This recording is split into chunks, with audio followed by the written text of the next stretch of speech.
The day they stole my life, I was watching the sun come up over the ridge. 62 years old.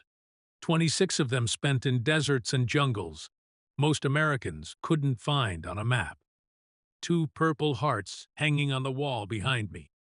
A folded flag from Helen's funeral sitting on the mantel. And a cup of cold coffee in my hand because I'd forgotten to drink it. Lost in the kind of quiet a man earns after he has seen what I've seen.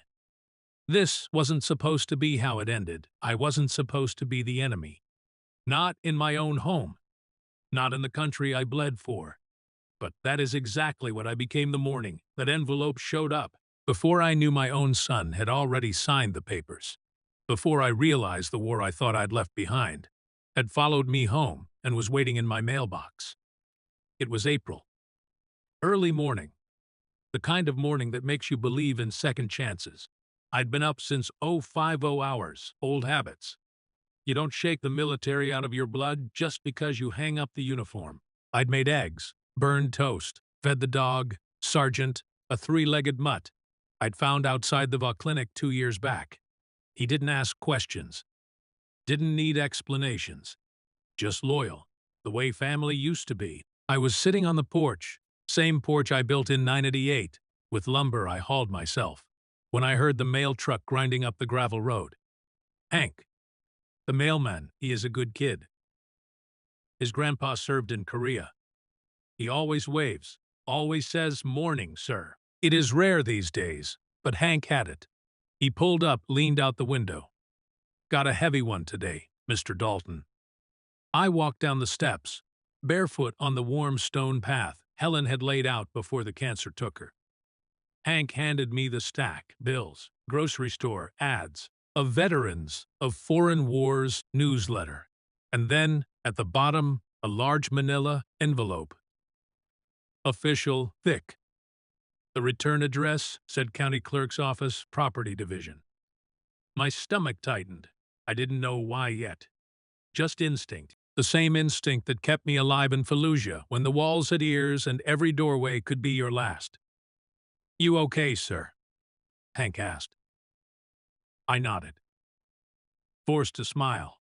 "Yes, son. Just wasn't expecting anything official." He drove off. I stood there in my driveway, Sergeant sniffing at my ankles, and I tore open the envelope.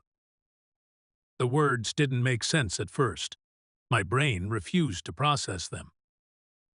It was like reading a foreign language, even though every word was English. Notice of deed transfer Thendi final recording property address. 418 Maple Ridge Road, Boone County, Kentucky. Previous owner, Franklin James Dalton. New owner, Eric Matthew Dalton. Transfer date, the 14th of March, 2024. Authority, executed February 2024. I read it 3 times. Then I read it again. The paper started shaking in my hands. Not from fear, from something else.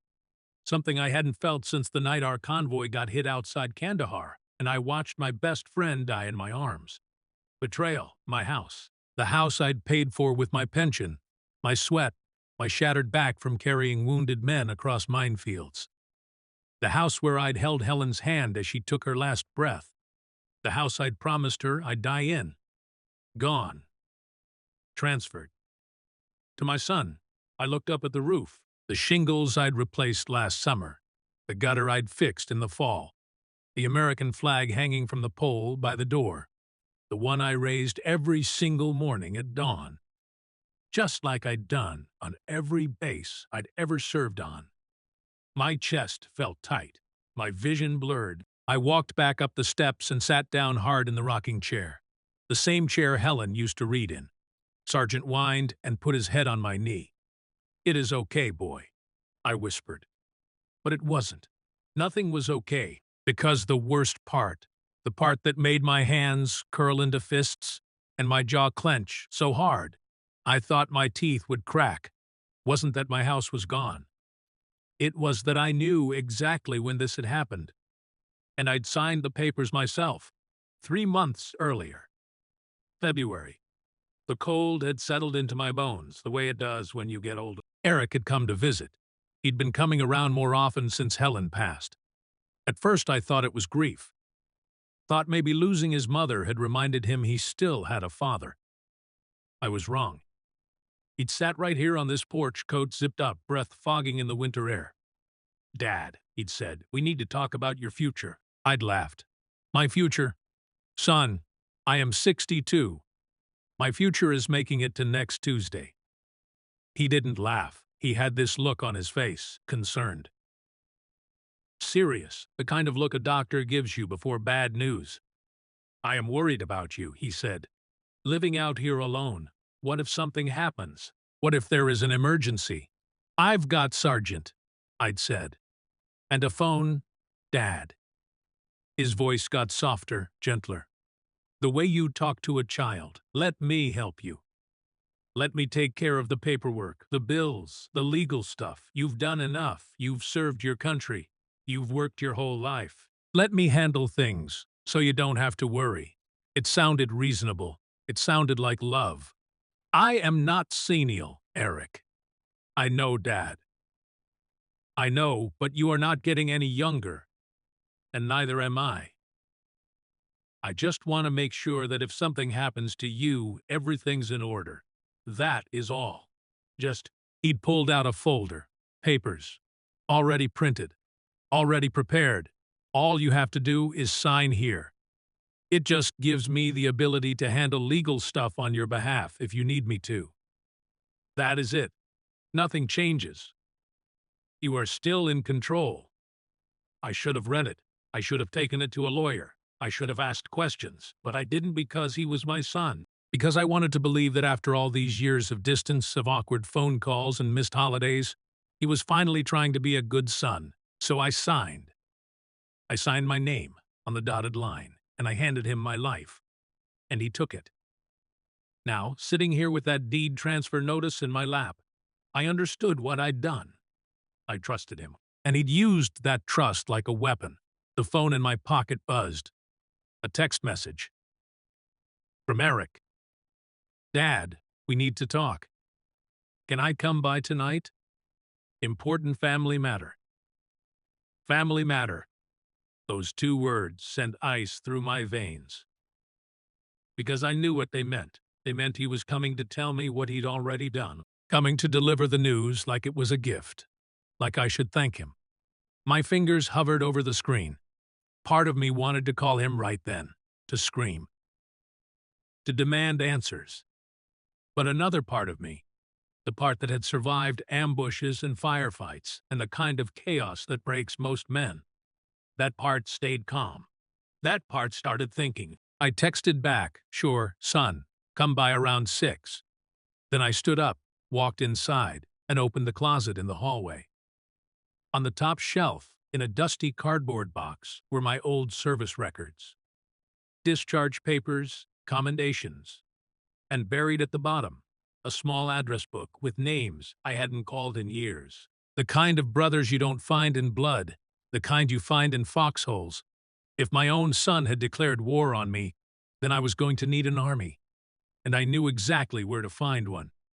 Eric showed up at 1800 hours. Exactly on time. He always was punctual. I taught him that. Funny how the things you teach your kids can come back to haunt you. He pulled up in a new truck. Shiny. Black. Expensive. The kind of truck a man buys when he has just come into money. He stepped out wearing a jacket that probably cost more than my monthly pension. His wife, Amanda, stayed in the passenger seat, scrolling on her phone. She didn't even look up. I was on the porch, waiting. Sergeant growled low in his throat. "Hey, Dad," Eric said, climbing the steps. He smiled. It didn't reach his eyes. "How you been? Busy?" I said. I didn't stand up, didn't offer him a seat, just stared at him. His smile faltered. Just for a second, but I saw it. 26 years of reading enemy body language, and I saw it clear as day. "Yeah," he said, rubbing the back of his neck. "That is actually what I wanted to talk to you about." "I bet it is." He sat down on the step, uninvited, tried to look casual. "Look, Dad, I know this might seem sudden, but Amanda and we've been talking, and with the baby coming, we need more space. We need security. And this house, it is too much for you. You are out here alone. You are getting older. I am 62, not 90, I know. But you sold my house, he blinked. I didn't sell it, Dad. I transferred it. To me, to family. It stays in the family. That is what matters. Without asking me. You gave me power of attorney. To help me, Eric, not to rob me. His face hardened. The mask slipped. Rob you, Dad, come on. You are living on a fixed income. The roof needs work. The foundation's settling.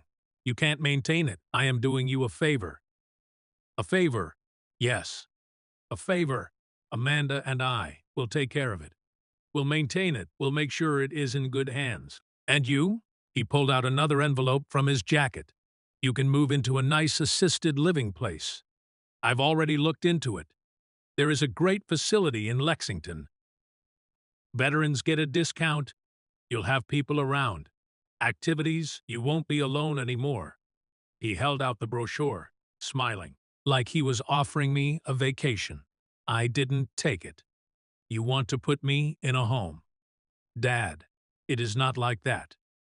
You stole my house, and now you want to put me in a home. I didn't steal anything. His voice rose. Amanda looked up from the truck. You signed the papers.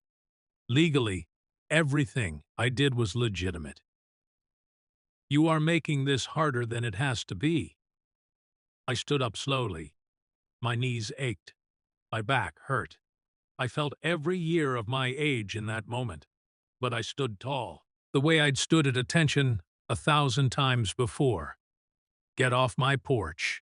Dad, get off. My porch. Eric stared at me. For a moment, I thought I saw something. Guilt, maybe regret. But it was gone as fast as it came. He stood up, brushed off his jeans, and walked back to his truck. Before he got in, he turned. You've got 30 days to vacate. Dad, after that, I am changing the locks. I am sorry it has to be this way, but you'll understand eventually.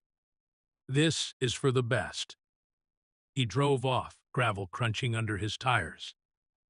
The sound faded into the distance. I stood there on the porch. The sun was setting behind the hills. The sky was burning orange and red. It was beautiful. The kind of beauty that makes you feel small and big at the same time. Sergeant whined and pressed against my leg. I reached down and scratched his ears. It is okay, boy, I said. We've been in worse fights than this. But as I said it, I wasn't sure I believed it. Because in war, you know who the enemy is. You can see them coming. You can prepare. But when the enemy is your own blood, when the battlefield is your own home, that is a different kind of war. And I didn't know if I had any fight left in me. That night, I couldn't sleep. I lay in bed staring at the ceiling, listening to the house settle around me. Every creak felt like a countdown. Every whisper of wind against the windows felt like a reminder that this place, this sanctuary I'd built with my own 2 hands, was being taken from me. Helen's picture sat on the nightstand. She was smiling. It was from our 20th anniversary.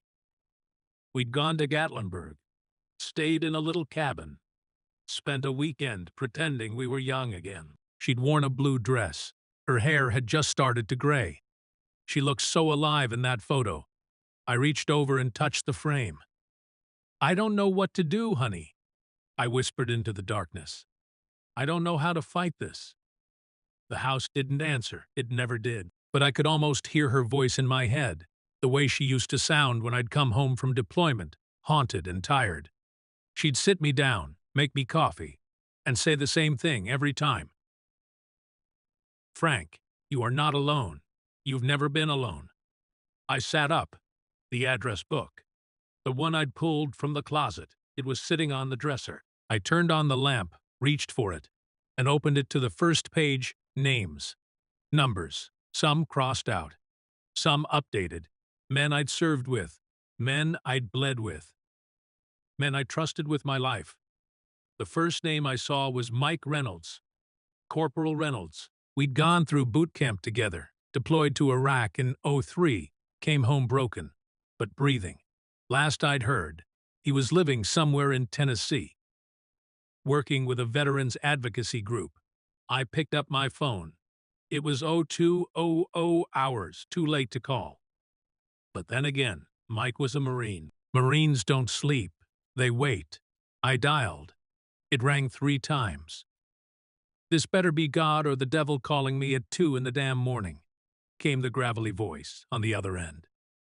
It is neither, I said. It is Frank Dalton. There was a pause. Then, a low chuckle. Well, I'll be damned, Dalton. You finally get arrested for telling a general to go to hell. Worse? The humor left his voice. What happened? I told him. All of it. The power of attorney, the deed transfer, Eric's visit, the 30 days. I told him like I was giving a mission briefing. Calm, factual. No emotion. When I finished, Mike was quiet for a long time. Then he said, "Give me 24 hours. Mike, I said, give me 24 hours, Frank. You are not fighting this alone. You hear me? My throat tightened. I swallowed hard. Yay, I hear you. Good. Now get some sleep. That is an order. He hung up. I set the phone down and looked at Helen's picture again. See, honey, I said. Not alone. For the first time since I'd opened that envelope, I felt something other than despair. I felt hope.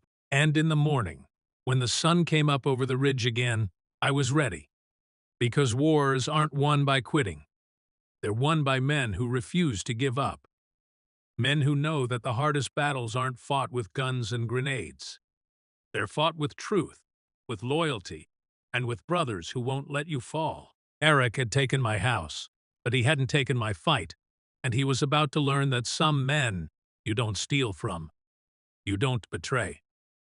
Because they've been to hell and back, and they know how to bring the fire with them. The next morning, I woke up to a text from Mike. Check your email.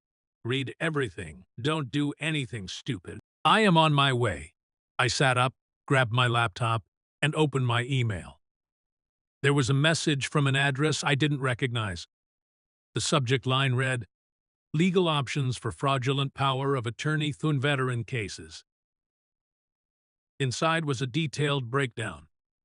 Articles, case law, resources. He'd contacted a lawyer he knew, a guy named Tom Hargrove, who specialized in elder abuse and veteran rights. There was a phone number at the bottom. Call him today. He is expecting you. And Frank, don't you dare give up. We didn't survive Fallujah to let some punk kids steal your home. Mike, I stared at the screen. My hands were shaking again. But this time, it wasn't from fear. It was from something else. Resolve. I picked up the phone and dialed Tom Hargrove. He answered on the second ring. "Mr. Dalton, Mike Reynolds told me about your situation. Your son used a legal tool meant to protect you and weaponized it. That is fraud, and we can fight it. How long will it take? Depends. If we can prove coercion or misrepresentation, we can file an emergency injunction to freeze the transfer. But I'll be honest with you, Mr. Dalton. These cases are hard, they're expensive, and they take time. I've got 30 days before he changes the locks. Then we move fast." I closed my eyes. "What do you need from me?" "Everything, documents, text messages. Any communication you had with your son before and after you signed that power of attorney. Anything that shows he manipulated you or acted against your interests." I thought about it. The texts. The visits. The way he'd pushed the papers in front of me without letting me read them. The brochure for the assisted living facility. "I've got it," I said. "Good. Bring it to my office tomorrow morning. 0900. We'll start building your case." "Thank you, Mr. Hargrove, Tom. And Mr. Dalton, one more thing. Yay. Mike told me what you did in Iraq, what you did for your men. It is an honor to help you fight this. You deserve better than this. I didn't trust myself to speak. I just nodded, even though he couldn't see me. When I hung up, I sat there on the edge of my bed, Sergeant at my feet, and I let out a long, shaky breath. I wasn't alone. I had Mike. I had Tom. I had the truth. The war was just beginning. But this time, I wasn't walking into it blind. I was walking in prepared, armed with the law, with evidence, with brothers who had my back. Eric thought he'd won. He thought the battle was over. He had no idea it had just started. Tom Hargrove's office was nothing like I expected.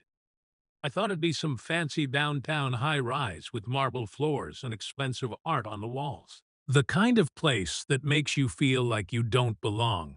But it wasn't. It was a small brick building on the edge of town, sandwiched between a hardware store and a diner that smelled like bacon and coffee. The sign out front was simple: Hargrove Legal Services, Fine Veterans' Rights, and Elder Law. Inside, the waiting room had worn leather chairs, a coffee maker that looked older than me, and walls covered with photos. Not diplomas or awards. Photos of soldiers, men in uniform, men shaking hands with Tom, men who'd been helped. A woman at the front desk looked up when I walked in. She was older, maybe my age, with kind eyes and gray hair pulled back in a bun. "Mr. Dalton." "Yes, ma'am." "Tom's ready for you. Go on back. Second door on the right." I walked down the narrow hallway, sergeant's nails clicking on the linoleum beside me. When I pushed open the door, Tom Hargrove stood up from behind a cluttered desk. He was tall, maybe 50, with the kind of handshake that told you he meant business. "Frank," he said. "Good to meet you. Mike's told me a lot. Good things, I hope." Tom smiled. "He said you are stubborn as hell and twice as loyal. That about right?" "Sounds about right." "Good. We're going to need both." He gestured to the chair across from him. "Sit. Let's get to work." I sat. Sergeant laid down at my feet. Tom pulled out a yellow legal pad and clicked his pen. "Walk me through it," he said. "From the beginning." So I did. I told him about Helen's death, about Eric's sudden interest in my life, about the power of attorney papers and how he presented them like they were just routine. I told him about the envelope from the county clerk, about the 30 days, about the new truck and the assisted living brochure. Tom wrote everything down, every detail. When I finished, he leaned back in his chair and tapped his pen against the pad. "Okay," he said. "Here is what we're dealing with. Your son used a power of attorney to transfer property without your knowledge. That is not illegal by itself if the POA was validly executed. But if we can prove he misrepresented what the document was for, or if he acted against your best interests for his own gain, that is fraud. That is abuse of fiduciary duty. Can we prove it? Maybe. Do you have the original POA document?" I pulled a folder from my bag. Inside was everything I'd kept. The power of attorney Eric had given me. Copies of text messages I'd screenshotted. The deed transfer notice. The assisted living brochure he'd left behind. Tom spread them out on his desk like evidence at a crime scene. He read through the POA carefully, his eyes scanning every line. "This is broad," he muttered. "Real broad. It gives him authority over financial decisions, property transactions, legal matters. Basically everything." He looked up at me. "Did he explain all of this to you?" "Number," he said. "It was just for emergencies. Said nothing would change." "That is misrepresentation." Tom circled something on the page. "Did anyone else witness you signing this?" "Number, just him and me." "On my porch." Tom frowned. "That is a problem. POA documents usually require notarization or witnesses. Let me check." He flipped to the last page. His eyebrows went up. Well, look at this." What? He turned the document toward me and pointed to a signature at the bottom. Next to Eric's name was another name, a notary seal. The name read, Jessica Brennan, Notary Public. Do you know Jessica Brennan? Tom asked. I shook my head. Never heard of her. Tom smiled. It wasn't a happy smile. It was the smile of a lawyer who'd just found a crack in the enemy's armor. That is interesting, because, according to this, Jessica Brennan witnessed you sign this document on the 18th of February at 2 p.m. at the offices of Brennan and Associates in Louisville. My stomach dropped. That is not possible. Why? Because I never went to Louisville. I signed that paper on my porch. In the evening. Around 6, there was no notary. There was no office. It was just me and Eric. Tom's smile widened. Then this notary seal is fraudulent, and if the notarization is fraudulent, the entire POA is invalid. Hope surged through my chest. You mean it doesn't count? Not just that, Frank. It means your son committed forgery. And forgery is a felony. I sat back in my chair, trying to process it. Eric hadn't just betrayed me. He'd broken the law. He'd lied on legal documents. He'd fabricated evidence. What do we do now? I asked. We file an emergency motion to void the POA and freeze the property transfer. We'll need an affidavit from you, stating you never met with this notary. Then we contact the notary and see what she says. My guess, either she is in on it, or Eric forged her signature too. How long will this take? If we move fast, we can get a hearing within 2 weeks. If the judge agrees the POA is invalid, the deed transfer gets reversed. Your house stays yours. That was still within the 30 days Eric had given me. Let's do it, I said. Tom nodded. I'll start drafting the motion today. But Frank, I need to warn you. This is going to get ugly. Eric's going to fight back. He is going to hire his own lawyer. He is going to say you are senile, that you don't remember things correctly, that you are just a confused old man. Are you ready for that? I thought about the medals on my wall, the scars on my back, the nights I'd spent in the desert listening to mortars rain down, wondering if I'd see another sunrise. I've been called worse by better men, I said. Tom laughed. All right, then. Let's go to war that afternoon. I drove to the diner next door and ordered coffee. I needed to think. Needed to process everything Tom had told me. The case was moving forward. That was good. But I couldn't shake the feeling that this was just the beginning. My phone buzzed. A text from Eric. Dad, I know you are upset. Let's talk. I don't want this to get messy. I stared at the message. The audacity of it. He'd stolen my home, lied on legal documents, and now he wanted to talk like we were having a disagreement about Thanksgiving dinner. I typed back, I've got a lawyer. You'll be hearing from him. His response came fast. A lawyer, Dad? Come on. Don't waste your money. You signed the papers. It is done. Let's just move forward. Move forward. You committed fraud, Eric. 3 dots appeared. Then disappeared. Then appeared again. Finally, I did what I had to do. For my family, you'll understand someday. I put the phone face down on the table. My hands were shaking again. Not from fear, from rage. He actually believed he was in the right. He actually thought stealing from his own father was justified because he had a baby on the way. The waitress came by with the coffee pot. Refill? On? I nodded. She poured, then looked at me closer. You okay? You look like you've seen a ghost. Something like that. She set the pot down and leaned in a little. I don't mean to pry, but I've been working here 30 years. I've seen that look before. Whatever you are going through, don't face it alone. People in this town, we take care of our own. I looked up at her. Her name tag said Donna. Thank you, Donna. She patted my shoulder and walked away. I sat there for a long time, sipping coffee that had gone cold, staring out the window at the street. Trucks rolled by. People walked past. Life just kept moving, indifferent to the fact that mine was falling apart. But then I thought about Tom, about Mike, about Donna, the waitress who didn't even know me but offered kindness anyway. Maybe I wasn't as alone as I thought. 2 days later, Tom called. "We've got a problem." My heart sank. What kind of problem? I contacted Jessica Brennan, the notary.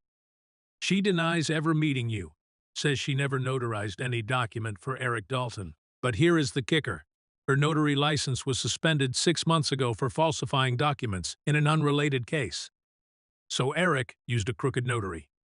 Worse, he probably found her name online, knew she had a history of shady work, and figured she wouldn't cooperate with an investigation. He was covering his tracks. But that helps us, right? If she denies it, that proves it is fake. In theory, yes. But her credibility is shot.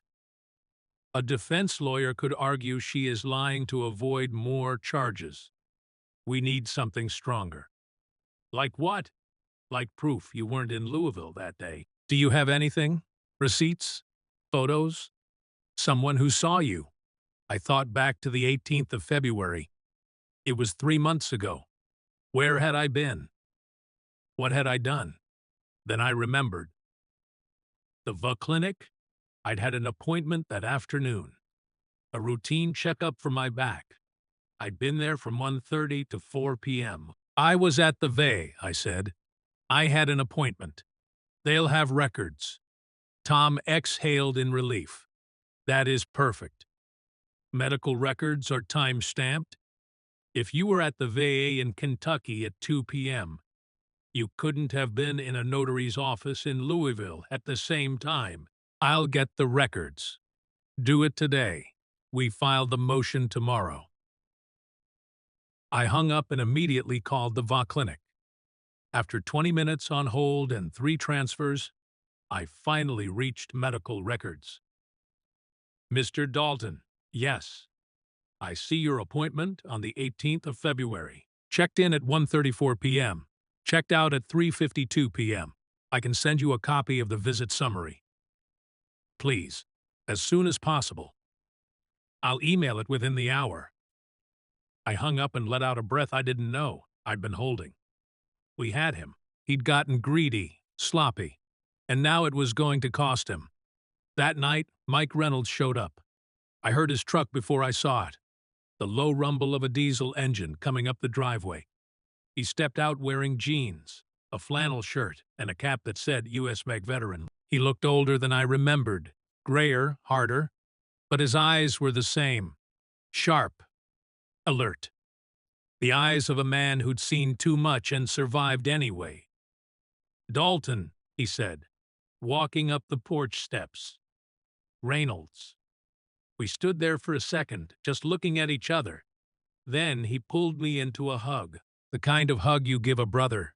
"Damn, it is good to see you," he said. "You too." He pulled back and looked at the house. "So this is the place, huh?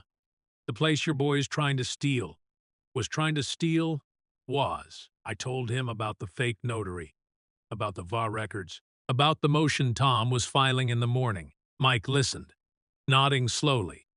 When I finished, he grinned. That kid's an idiot. He really thought he could outmaneuver a guy who survived 2 tours. Gas. He underestimated me. His mistake. Mike walked over to the railing and leaned against it, looking out at the hills. "You know what the best part about this is?" "What?" "You are not just taking back your house. You are teaching him a lesson. You are showing him that honor still matters, that you can't just screw people over and walk away clean. I don't know if he'll learn it. Maybe not. But you'll know you tried. And that is what matters." We stood there in silence for a while, watching the sun sink lower. It was peaceful. The kind of peace you can only appreciate when you've been to war. "I am staying," Mike said suddenly. "What?" "I am staying. Until this is over. You are going to need backup." and I've got nothing better to do. Mike, you don't have to. I know I don't have to. I want to. Besides, you think I drove 6 hours just to turn around and leave? I am here, Frank. Deal with it. I didn't argue. Truth was, I was glad he was there. Guest room's upstairs, I said. Bed's made. Good, now let's order some pizza and watch a game. We've got a battle to win tomorrow, but tonight we're just two old soldiers having a beer. I liked the sound of that. The next morning, Tom filed the motion. Emergency petition to void power of attorney and reverse fraudulent property transfer. It was 23 pages of legal arguments, evidence, and damning proof that Eric had lied. By noon, the court had scheduled a hearing. 10 days from now, by 2 p.m., Eric's lawyer had filed a response. They were claiming I was mentally unfit, that I didn't remember signing the POA correctly, that I was being manipulated by outside parties with financial interests. Tom called me. They're playing dirty. What do? We fight dirtier. I am requesting a mental competency evaluation. We'll have a doctor examine you and testify that you are perfectly sound. That'll blow their argument out of the water. When? Tomorrow. Can you make it? I'll be there. That evening, Eric called. I didn't answer. He called again, then again. Finally, he left a voicemail. Dad, I don't know what you think you are doing, but this is insane. You are wasting money on a lawyer for nothing. The papers are legal. You signed them. This is just going to embarrass you. Please, let's talk like adults. I deleted the message. Mike was sitting on the couch cleaning his old service pistol. That him? Yeah. What did he say? Same thing, trying to convince me I am wrong. Mike looked up. You are not wrong, Frank. You are not confused. You are not senile. You are a man who got screwed by his own kid, and you are doing what any good soldier does. You are fighting back. Damn right, I said. And for the first time in weeks, I smiled. Because the hearing was in 10 days, the evidence was solid. The truth was on my side. And Eric Dalton was about to learn that you don't steal from a man who has been to hell and back. You just don't. The mental competency evaluation was scheduled for the next morning at a clinic in town. Dr. Sarah Mendes, a psychologist who specialized in veteran mental health, conducted the exam. She asked me questions, had me perform memory tests, had me solve puzzles. 2 hours later, she sat back and smiled. Mr. Dalton, there is absolutely nothing wrong with your cognitive function. Your memory is sharp, your reasoning is sound, and you are fully capable of managing your own affairs. I'll submit my report to the court today. Thank you, doctor. She shook my hand. For what it is worth, I've seen cases like yours before.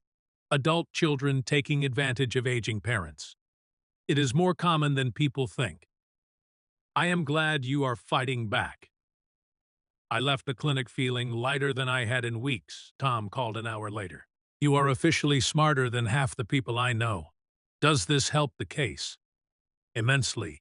Eric's lawyer can't claim you are incompetent now. Their entire defense just collapsed. What is next?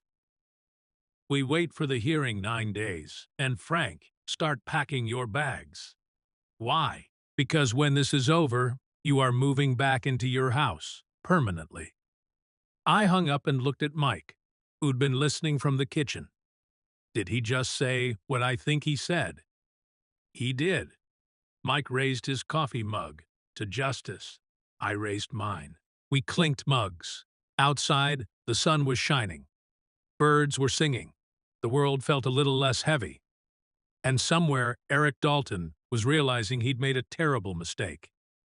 The 9 days before the hearing crawled by like months. Tom had me write out a timeline of every interaction I'd had with Eric since Helen died. Every phone call, every visit, every conversation where he'd asked about my finances, my health, my plans. When I laid it all out on paper, the pattern was obvious. He hadn't been worried about me. He'd been calculating, planning, waiting for the right moment to strike. Mike stayed the whole time. He fixed the loose board on the porch, patched the leak in the kitchen sink, cooked meals when I forgot to eat. He didn't talk much about it, but I knew why he was doing it.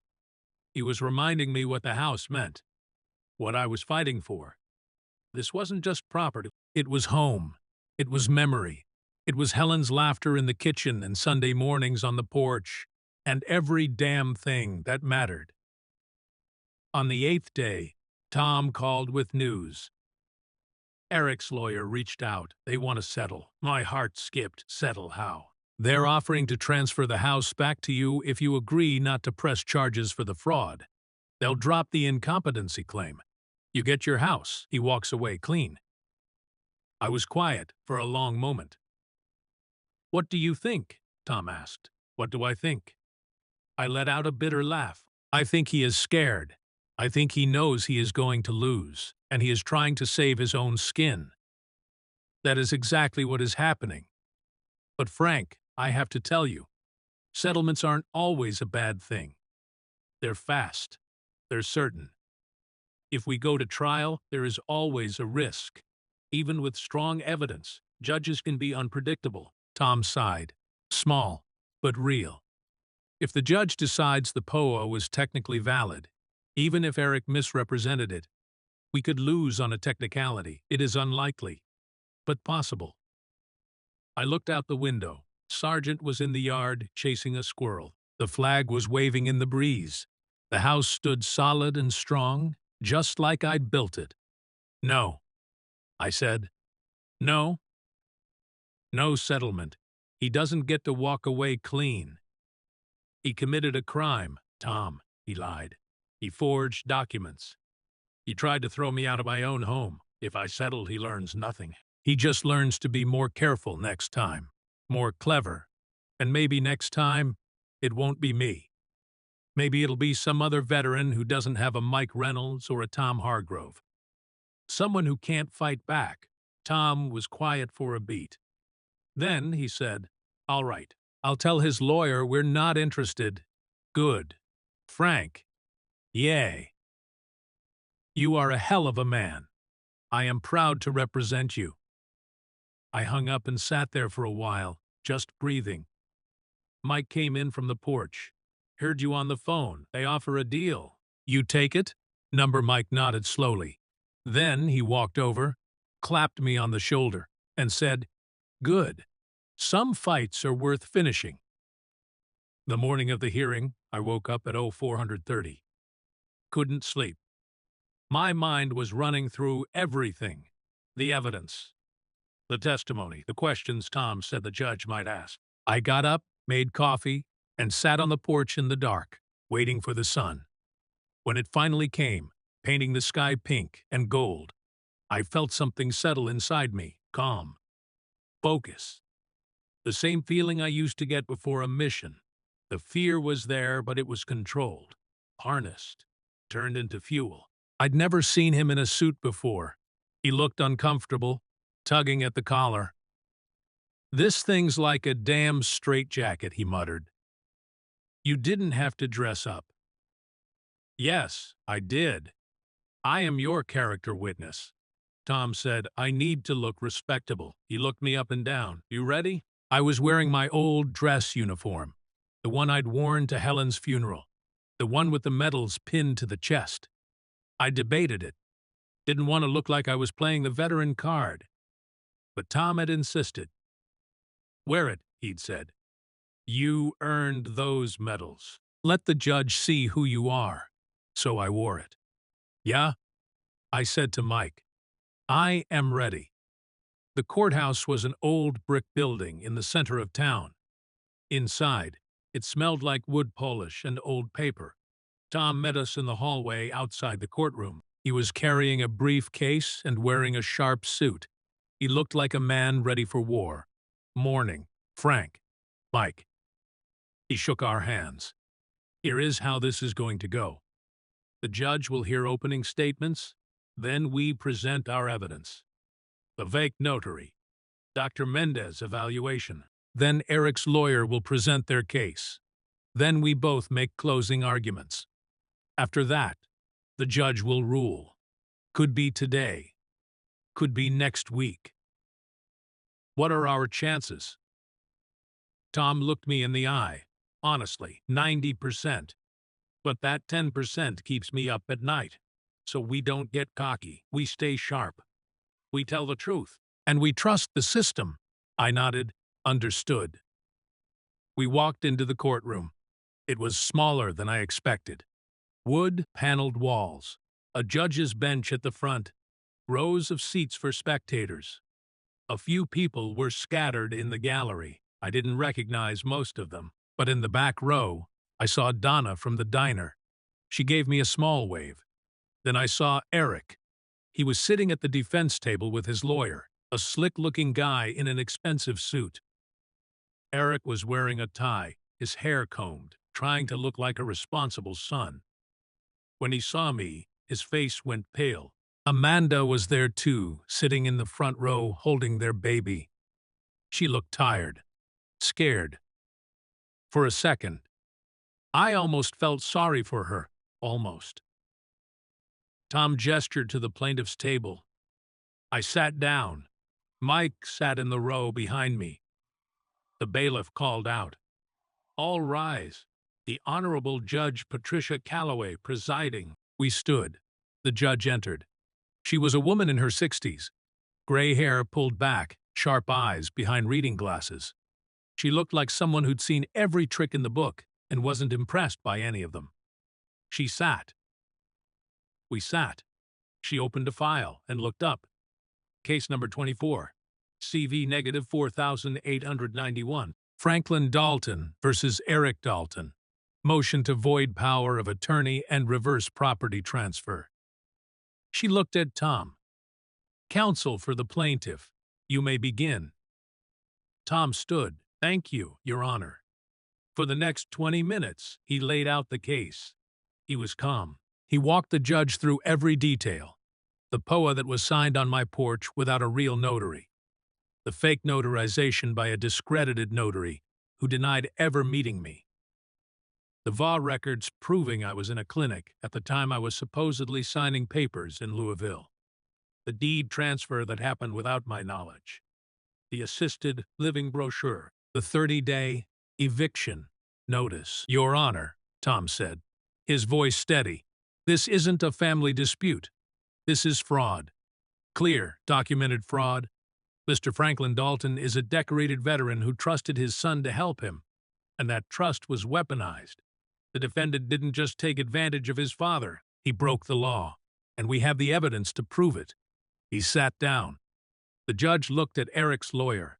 Counsel for the defendant, your response. Eric's lawyer stood. His name was Richard Klein. He had the kind of smile that made you want to check your wallet. Your Honor, this case is a tragic misunderstanding. Mr. Eric Dalton loves his father. He was trying to protect him. Mr. Franklin Dalton is an elderly man living alone. His memory isn't what it used to be. He signed a power of attorney willingly, and he simply doesn't remember the details correctly. As for the notarization, yes, there are irregularities, but those are clerical errors, not fraud. My client acted in good faith to ensure his father's future security. I felt my jaw tighten. He was calling me senile in front of everyone. Tom stood immediately. Objection. The plaintiff has submitted a mental competency evaluation from Dr. Sarah Mendez, a licensed psychologist, confirming that Mr. Dalton is fully competent and has no memory issues. This characterization is not only false, it is offensive. Judge Calloway looked at Klein. Counsel, do you have evidence to support your claim of diminished capacity? Klein hesitated. We believe. I didn't ask what you believe. I asked if you have evidence. No, Your Honor, not at this time. Then I suggest you focus on the facts. Continue. Klein's face reddened. He shuffled his papers and kept going, but the wind was out of his sails. He tried to argue that the POA was valid. that the notary issue was a mistake, that I'd given verbal consent. But every argument felt weak, hollow. When he sat down, Judge Calloway looked at the evidence in front of her. She was quiet for a long time. Then she looked up at Tom. "Counsel, you have the VA medical records?" "Yes, Your Honor." Tom handed her a folder. She opened it and read. Her expression didn't change, but I saw her eyebrows raise slightly. She looked at Klein. "Counsel, your client claims Mr. Dalton signed the POA at a notary's office in Louisville on the 18th of February at 2 p.m. These records show he was at a VA clinic 70 miles away at that exact time." "How do you explain that?" Klein stood. He opened his mouth, closed it, opened it again. "Your Honor, we believe there may have been an error in the timestamp." "An error," her voice was flat. "In official medical records. It is possible, counsel." She set the folder down. "I've been on the bench for 22 years. I know what fraud looks like. This is fraud." The courtroom went silent. I felt my heart pounding. Judge Calloway looked at Eric. "Mr. Dalton, stand up." Eric stood slowly. He looked like a kid caught stealing candy. "Did you or did you not forge the notarization on this power of attorney document?" Eric's lawyer jumped up. "Your Honor, I advise my client not to answer." "Sit down, counsel. I am not asking for a confession. I am asking a question." She looked at Eric again. "Did you forge it?" Eric's mouth opened. Nothing came out. "The notary whose name appears on this document has given a sworn affidavit that she never met you or your father. She has no record of this transaction. Her seal was forged. And your father has medical records, proving he wasn't where you said he was. So I'll ask again. Did you forge this document?" Eric's face crumbled. His voice came out as a whisper. "Yes." The word hung in the air like a gunshot. Amanda gasped. The baby started crying. Eric's lawyer put his head in his hands. Judge Calloway's expression didn't change. "Mr. Eric Dalton, you are hereby found in contempt of this court for submitting fraudulent documents. The power of attorney is voided. The property transfer is reversed. The deed to 418 Maple Ridge Road is returned to Franklin James Dalton, effective immediately." She banged her gavel. "Furthermore, I am referring this case to the district attorney's office for criminal prosecution. Bailiff, take Mr. Dalton into custody." Everything happened fast after that. The bailiff walked over. Eric's eyes went wide. "Wait, Your Honor, please. You forged legal documents, Mr. Dalton. That is a felony. You'll be released on bail pending charges. But you are going to be arrested right now." They cuffed him. Amanda was sobbing. The baby was screaming. Eric looked at me as they led him past. His eyes were full of something I couldn't name. Regret, maybe, or just fear. I didn't look away. Outside the courthouse, the sun was shining. Birds were singing. The world was exactly the same as it had been an hour ago. But everything felt different. Tom shook my hand. "Congratulations, Frank." "We won," I corrected. Mike clapped me on the back. "Damn right we did." Donna from the diner came over. "Mr. Dalton, I just wanted to say I am so glad it worked out. You deserved better than what that boy did to you." "Thank you, Donna, and thank you for coming." As people filtered out, I stood there on the courthouse steps, looking out at the town. My town. The place I'd come home to after the war. The place I'd built a life. Tom handed me an envelope. "New deed. Signed by the judge. It is official. The house is yours." I held it in my hands. It was just paper. That evening, Mike and I drove back to the house. Our house. When we pulled into the driveway, I just sat there for a moment, looking at it. The porch I'd built, the flag I flew, the home I'd almost lost. "You gonna sit in the truck all night? Or you gonna go inside?" Mike asked. "Give me a minute." I got out, walked up the steps, and opened the door. Inside, everything was exactly as I'd left it. Helen's picture on the mantel, the medals on the wall. Sergeant's bowl in the kitchen. I walked over to the window and looked out at the hills. The sun was setting, painting the sky red and gold. Mike came in behind me. "You did it, Frank. We did it." "Yeah, we did." He paused. "So what now?" I thought about the fight, about the brothers who'd come back for me, about the lawyer who'd believed in me, about the judge who'd seen the truth. "Now," I said, "now we make sure this doesn't happen to someone else." Mike raised an eyebrow. "What do you mean?" "I mean, we start a foundation, a legal aid fund for veterans who get screwed like I did. We use my story to raise awareness. We help other guys who don't have a Tom Hargrove or a Mike Reynolds." Mike grinned. "You old bastard. You really are stubborn as hell." "Damn right I am." 3 months later, the Helen Dalton Veterans Legal Defense Fund was officially established. Tom agreed to sit on the board. Mike became the outreach coordinator. Donna from the diner helped organize fundraisers. We started small, but word spread fast. Within 6 months, we'd helped 12 veterans fight back against fraud, abuse, and exploitation. Eric was convicted of forgery and fraud. He got 2 years probation and 1,000 hours of community service. The judge could have sent him to prison, but she didn't.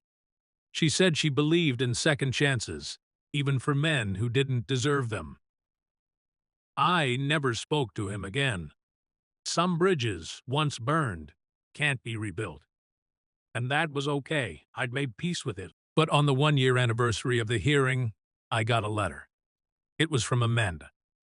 She said Eric was working at a warehouse, trying to rebuild his life. She said he was ashamed. She said he asked about me sometimes, but was too afraid to reach out.